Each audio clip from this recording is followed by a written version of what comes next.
শিখেছেন কিভাবে এই রাগ ক্রোধকে জয় করা যায়, কিভাবে মনকে ঠান্ডা রাখা যায়।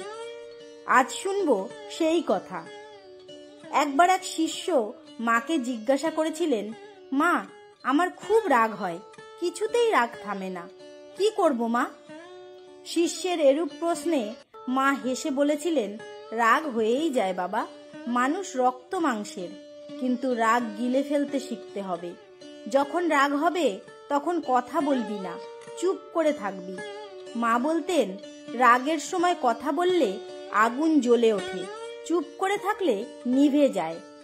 শ্রীশ্রীমা বলতেন, রাগ করা ভালো নয়, রাগ করলে নিজেরই ক্ষতি। তাই যখন রাগ হবে একটু জল খেয়ে ঠাকুরের নাম নিয়ে বসে থাকবি, দেখবি রাগ গলে যাবে। একবার এক সন্ন্যাসী শিষ্য মাকে বললেন, মা, আমার না খুব রাগ হয়, কেউ আমার সঙ্গে অন্যায় করলে সহ্য হয় না।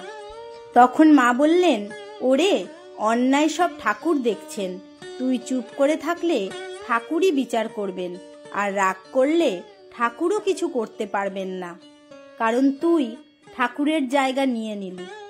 এ কথা শুনে সেই সন্ন্যাসী ভক্ত চুপ হয়ে গেলেন।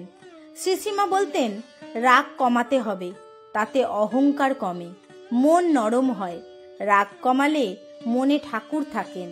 মা আরো বলতেন, সবার সঙ্গে ভালো কথা বলবি, রাগের সময় দূরে থাকবি, ঠাকুরের নাম করবি, তাতেই মন ঠান্ডা হবে। মা আরো শিখিয়েছেন, রাগ কমানোর সবচেয়ে বড় উপায় হলো অল্প খাও, অল্প কথা, আর বেশি জপ। মা বলতেন, রাগ মানে অশান্তি, আর মনে এই অশান্তি থাকলে ঠাকুরের কথা মনে থাকবে না। তাই নিজের রাগ নিজেকেই গিলে ফেলতে শিখতে হবে। মা আরো বলতেন, সংসার কি তিনি ছাড়া? তিনি সবখানেই আছেন, তিনি যেখানে যেভাবে রাখেন সেখানেই সন্তুষ্ট থেকো।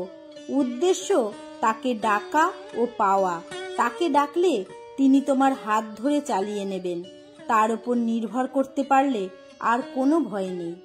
মা শারদা আমাদের এভাবেই শেখালেন রাগ কমানোর মহামন্ত্র। আজ এই পর্যন্তই, আবার আসবো অন্য কোনো ভিডিও নিয়ে। সবাই ভালো থাকবেন, সুস্থ থাকবেন, মা ও ঠাকুরকে ধরে মহানন্দে থাকবেন। জয় মা, জয় ঠাকুর।